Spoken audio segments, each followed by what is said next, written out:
Hello and welcome. I'm Katy Jo with Holton Healing Arts, and I'm actually going to share a special offer with you today. It's a free offer that I'll be sharing more information about at the end of this short transmission. So make sure you stay tuned all the way to the end.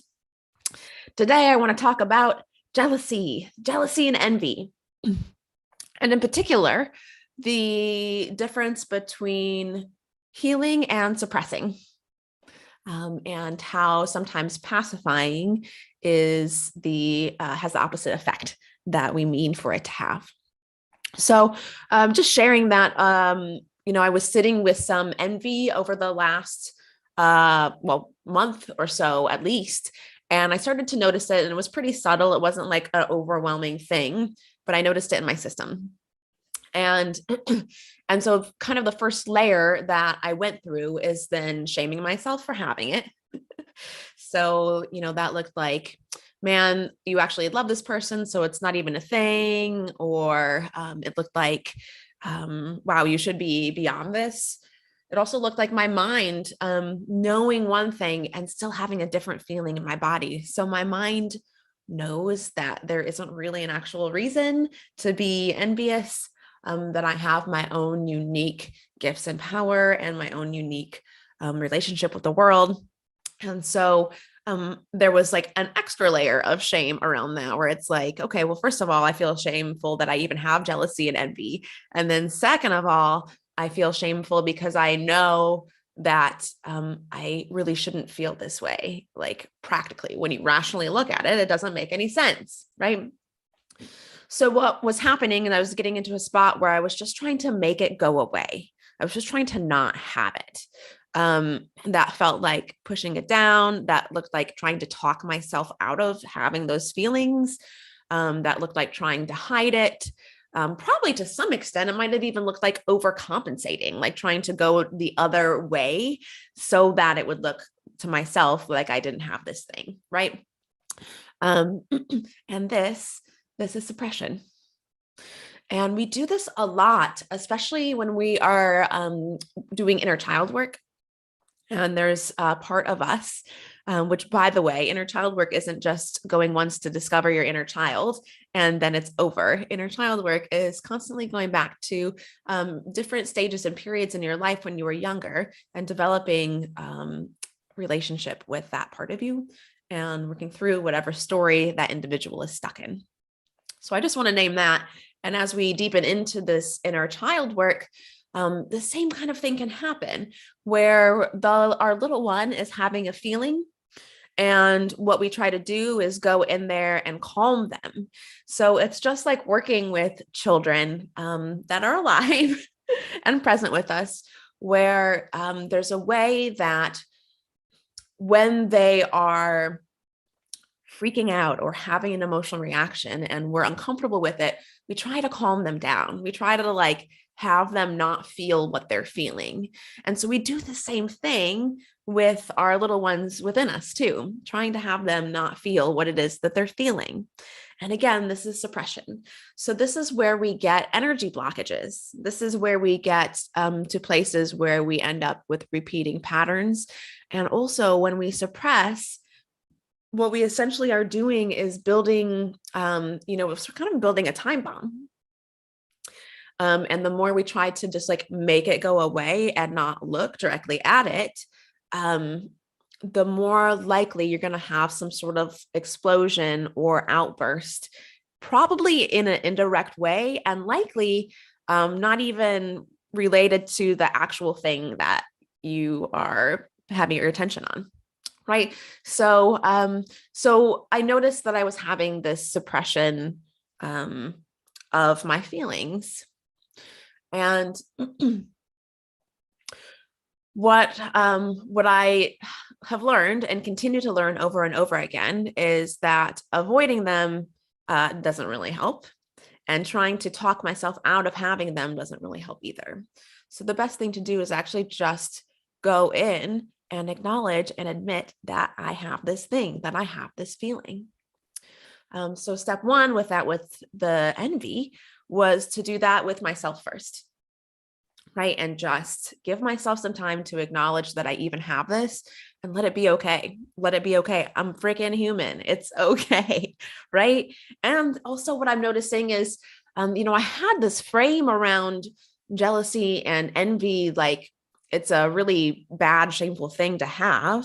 But also there is a gift in it too, because there's a way that seeing something that you think you want that somebody else has is motivating, right? It shows you that you want something and ideally would motivate you to go after what you want, right? And so we can know this about jealousy and envy. And then the second stage was once I was clear with myself and acknowledging it and admitting it and kind of tending the pieces and making sure I wasn't tangled up with making it about that person, right? Because it's not actually about the other person. It's about me feeling like there's something that I can't have that I want. So the second stage was actually to take that information to that person. And, using discernment here, you don't always need to do this, but it was a great humbling activity for myself. One, again, to admit it to myself, and two, to say it out loud so that I didn't have to keep pretending that it wasn't there. And most humans, even the ones that seem like they're not tuned in, are still energetically sensitive. They still can tell when something's happening, right? So it was very healing and relieving to me to actually just say it instead of trying to suppress it. And this is what healing is versus suppression, right? Allowing myself to just be with the thing that I'm feeling. And allowing our clients to be with the thing that they're feeling. The same thing happens with clients, where often we'll get to a place where they're triggered or in a trauma, and it's uncomfortable. And our job as the practitioner is not to rescue them, not to get them out of there, but allow them to go all the way through it and feel it and be with it and move beyond it. So they're not stuck in this pattern, right? And so you can see all the different ways that we confuse the two in our systems. We want to just make something go away or rush through it or get out of there. And the healing is actually just staying put and being with it and letting it be okay in the experience that it is, right? And so in this particular case, I went in with the communication with clarity, again, knowing it wasn't about the person, not accusing or attacking them, and just genuinely wanting closer connection, not liking this gap that was developing between the two of us. So it's a place to play. And we can do this with lots of different things, not just envy or jealousy, of course, but anywhere where you're finding you have kind of a beef with somebody in your life. Step one, will admit it to yourself that it's happening, that you are participating in it. Step two is to actually, address it in your system and see what that's about. What's going on? Why is this coming up? What is it that you actually want? And that you're focusing on something else instead of the thing that you actually want, right?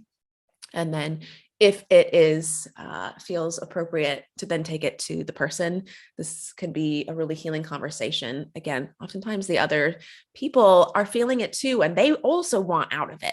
A lot of times they're also playing the same game you're playing, whether it's, competing with somebody else or whatever the thing is.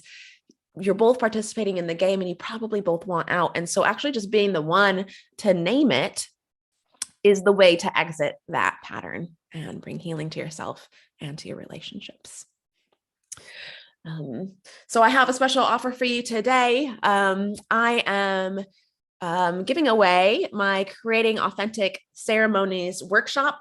This is a free workshop that helps you create ceremonies that are authentic and get big results, get you out of the copy and paste rituals, and delivering really clear content and experiences for your clients and for groups or your community in a way that gives your participants big transformational experiences. So if you're interested in that, There's also some marketing tips in there, and you can get that by actually just sending me a DM. Send me a DM and let me know you would like my freebie. It is available between now and the end of the month. So between solstice and New Year's Day, I'll be giving this free workshop away to anyone who hits me up in my message box. And I'm really excited to share that with you all.